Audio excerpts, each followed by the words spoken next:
One of these days I will have a narrowboat. Some people are regular contributors and they regularly leave comments, and you know, I love you guys. I really do appreciate that. That was a hard 6 miles walk back, and I've worked hard on this video, so really appreciate it if you try and watch as much of it as you can, because it was hard earned.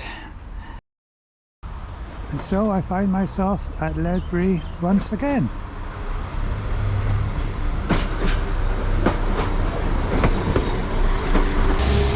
And this time I've got off at Droitwich Spa. So here I am at Narrowboat Basin. You may remember that I've been here before. The last time I came to Droitwich, I walked the canal, the Droitwich Canal, from here to Hawford Junction, where it joins the Worcester and Birmingham Canal. That's about 2 miles, I think. But today I'm going to walk in the opposite direction. I'm going out from Droitwich and towards the River Severn, where the Droitwich Canal actually joins the river there at Hawford Junction. A distance of about 5 3/4 miles. So it's a much longer walk. So if I think I've got a chance of doing that, I better get going. Yeah, so let's do that. Narrowboat Basin is just past that bridge. So this is the start of my walk for today.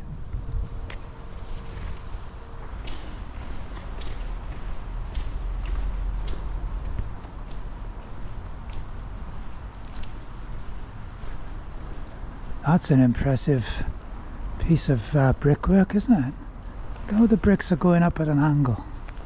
Fantastic.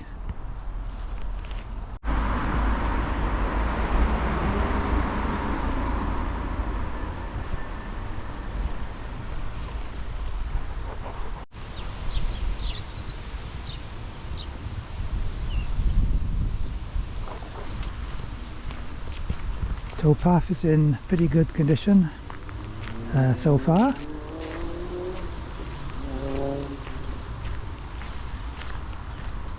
Canal's a bit obscured at the moment because of all these, but it is very pretty. So just had an interesting chat with a chap on a bicycle, and I noticed he had a Canal and River Trust life jacket on. So I talked to him for a minute, and turns out he's one of the license checkers. So Canal and River Trust are the people who you buy your boat license from in order to use the canals, and the license checkers go around and verify when they see the moored boats. There you have a license number displayed, and so his job is to verify that actually you've paid the license and it's up to date.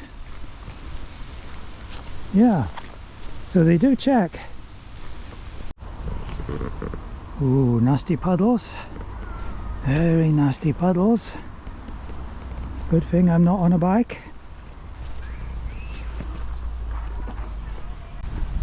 Some very colourful graffiti at bridge number 9. Just had to stop and put a new battery in. For some reason that one didn't seem to last very long, so I did think about bringing the bike for this one, because it is quite a long walk, but I wasn't sure what the towpath was going to be like.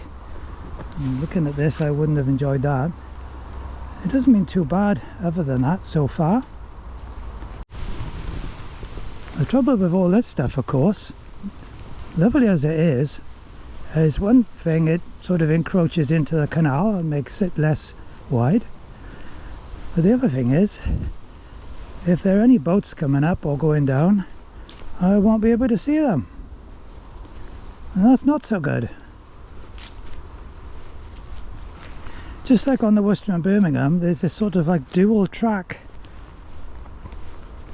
path or paths on the towpath, which is, I'm still trying to figure out how it's got like that. Maybe people walk their dogs and they walk on this path and the dog walks on that path, and so it wears down a slightly smaller path.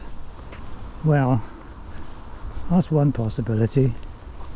I'm sure somebody might be able to explain it to me though. Why are there two paths so often on these canals? It's just typical, isn't it? I've only been walking for, I don't know, half an hour, and I've already got a stone in my shoe. I need somewhere to sit down so I can take my shoe off. But so far there's been a distinct lack of benches.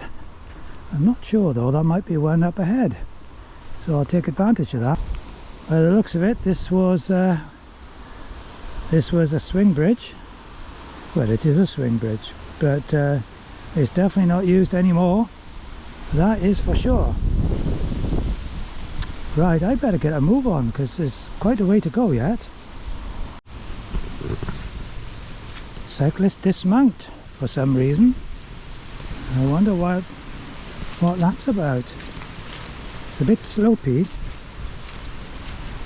Yeah, I suppose you could lose your grip and go in the water. We'll find out if there's anything else.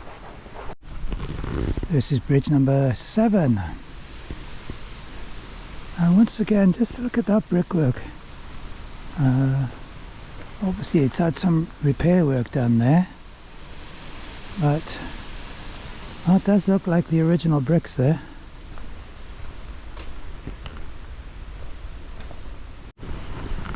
Quite a sharp bend after bridge number 7. Canal's nice and wide here though.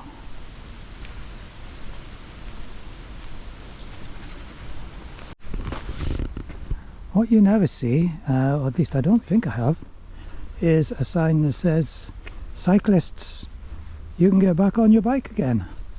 I don't think I've ever seen a sign. They tell you when you've got to get off, but how do you know when you can get back on again? Well, there you are. Just goes to show I should keep my mouth shut, doesn't it? I imagine that means, okay guys, you can get back on your bike. Caution sign there for boaters. Caution submerged sill. Take care when navigating bridge hole. Maximum draft at normal water level 1.1 meters. So this was once the site of a bridge of some kind, possibly a swing bridge or a lift bridge. Well, really lucky with the weather today. I'm really quite hot now, although it was really cold when I left home this morning. I've taken off my neck warmer. I've unzipped everything I can unzip, well, within reason, and I'm still pretty hot, so I'm walking at a fairly steady pace. I'm not charging along. I don't want to overheat, and there's no need to rush. That's what canals are all about, isn't it? You just take it easy, go at your own pace, and enjoy the views. Even the electric pylons can be kind of attractive in their way. Just look at that though.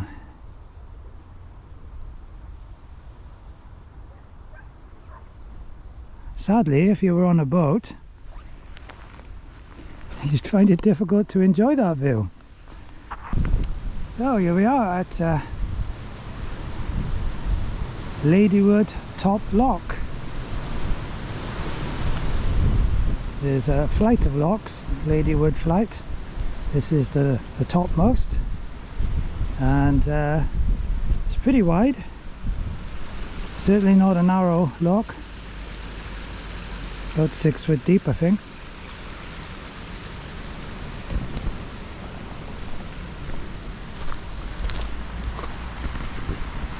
And that's bridge number 6. So the bridge numbers diminish as we get closer to the end of the canal. Quite interestingly, what they've done here, the lock beams would normally go further out, but there's no room because of this bridge that was built. So you've got this arrangement, which is quite unusual. It's made of steel and it's bolted onto the wooden beam. And I can already see the next lock just a little bit further down. Just past an angler, he had all his kit out. He's the second one I've walked past today, and as usual I said hello and completely ignored me. He just carried on sorting out his gear. Very strange. This is lock number 7. 7! Another wide lock.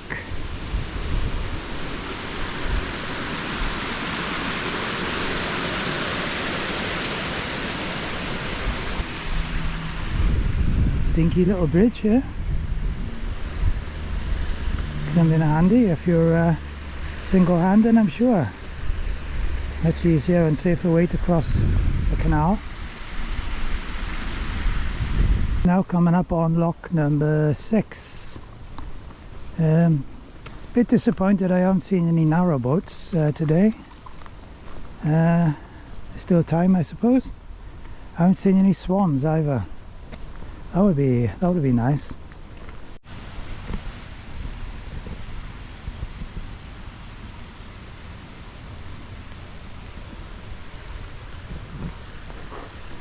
This is gonna be lock number 5, Ladywood lock number 5. I wonder what's in here.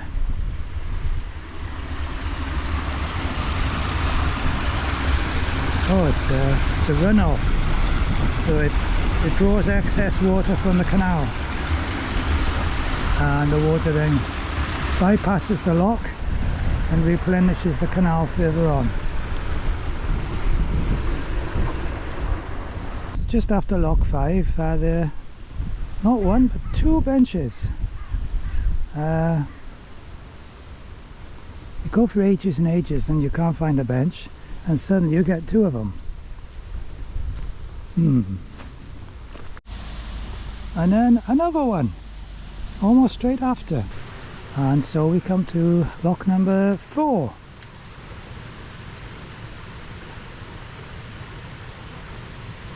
I think this is the Ladywood bottom lock. Maybe I'll try crossing over because I can't see any towpath exit on this side.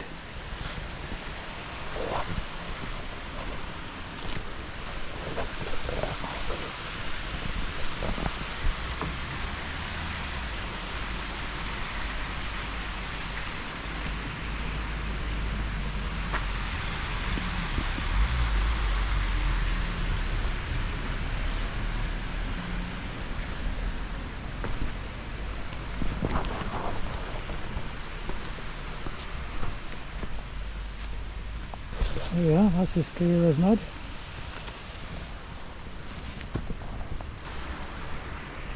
And here we are, that's not so bad after all. I don't think that sign made a lot of sense though. Right, left, up, down, in, out, shake it all about. Anyway, this is most definitely a towpath. Right, so lock number 3. And according to my book, this is Mildenham Mill Lock. 6'3" drop on it. And it's about another mile from here to the next lock, I think. Hawford top lock. Well, I'm ready for a little bit of a rest. There are no benches around, so I'm just sitting on one of these lock beams here by bridge number 4. Have a little drink and a bar of chocolate, I think.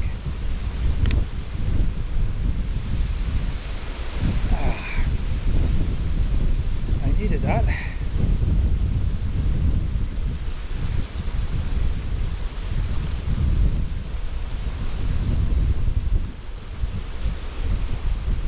So it can be quite monotonous walking along the canal on the towpath when there's nothing much interesting to see. You find yourself longing for there to be a bridge or a lock or something of interest. But no, sometimes it's just like this. Seems like an endless drudge.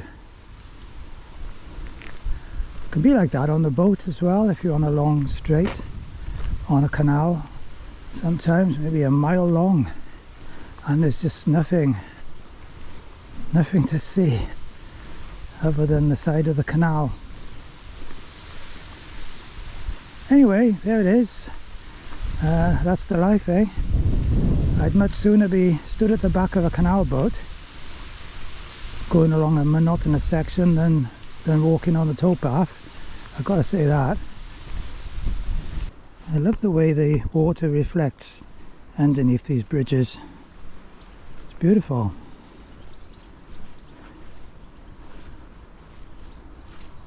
Yeah, the canal's quite full, isn't it? You can see that. So this is bridge number 3, which means, according to my guidebook, I'm about half a mile from Hawford Junction and my destination.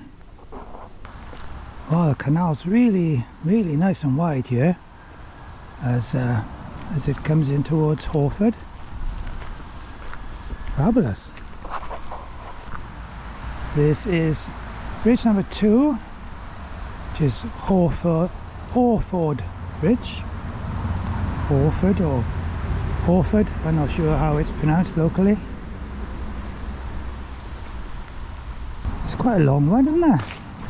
Wow. It's wide as well. Wide enough for 2 boats to pass in here.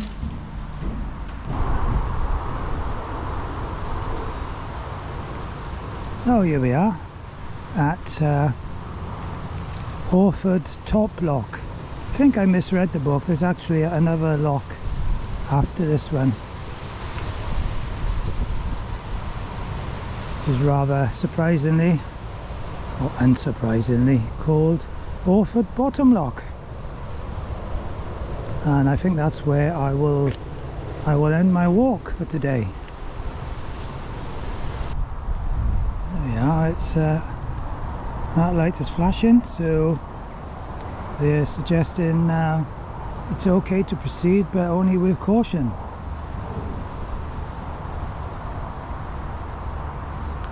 There's a plan of it all there.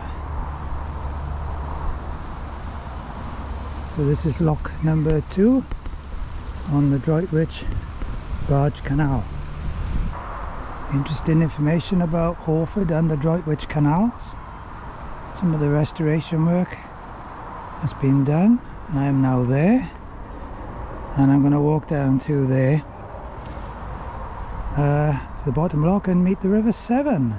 And today I've walked from there all the way along, which I think is about 5 3/4 miles according to my book.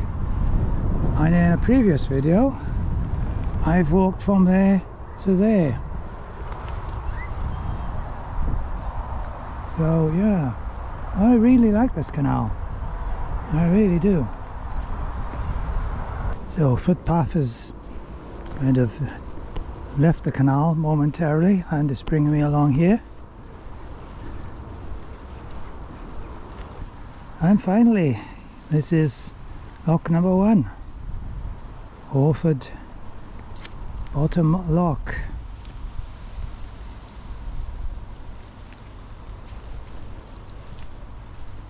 beyond this should be the River Severn.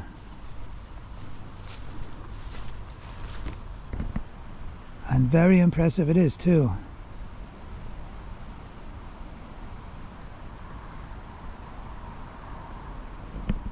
River is in quite a state of flow at the moment.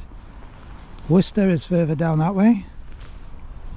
You can actually take the narrowboat down the river and then leave the river at Worcester and start on the Worcester and Birmingham Canal, which I've been filming recently, as you know, and then go up the Worcester and Birmingham as far as Hawford Junction, and then rejoin the Droitwich and come all the way back down here again. And that's called a ring. That's the Droitwich ring, I think. Not sure if I'd want to take Gladys and Narrowboat on the river. Looks a bit scary to me, but people do. And you can see there's a narrowboat over there. So I hope you've enjoyed this walk. It's been, according to the Nicholson guide, it's 5 3/4 miles that I've just walked, and believe me, it does feel like it. I'm glad I didn't bring the bike, because it was muddy in quite a few parts which I haven't filmed, and also it was quite bumpy in a few bits. So yeah, I think it was the right decision to walk it. But of course I have to walk back now because I've got a train to catch. Having said that, I've bought an anytime return ticket, so I'm not tied to any one train. But there is only one an hour, I think. Okay, so that's it for this one. Hope you enjoyed it. As usual, if you did enjoy it, please let me know that you did. It really does help me to know that you like what you see. So hit the like button, leave a comment, please leave a comment. Some people are regular contributors and they regularly leave comments, and I love you guys. I really do appreciate that, especially when you say you've liked something about the film. So do leave a comment, that'd be nice.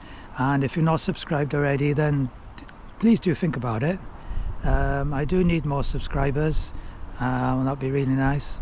And tell any friends or family who you think might be interested. One of these days I will have a narrowboat, and maybe then the videos will be even better. Yeah, hopefully I can give you an update on Gladys and Narrowboat very soon. I'm hoping so. With that though, I think I need to turn around now, and I've got a 6-mile walk ahead of me before I've got the luxury of sitting down on a train again. So I better get going, and I will see you next time. Okay, thanks for watching. If you stuck it all the way through, well done. Cheers now, bye.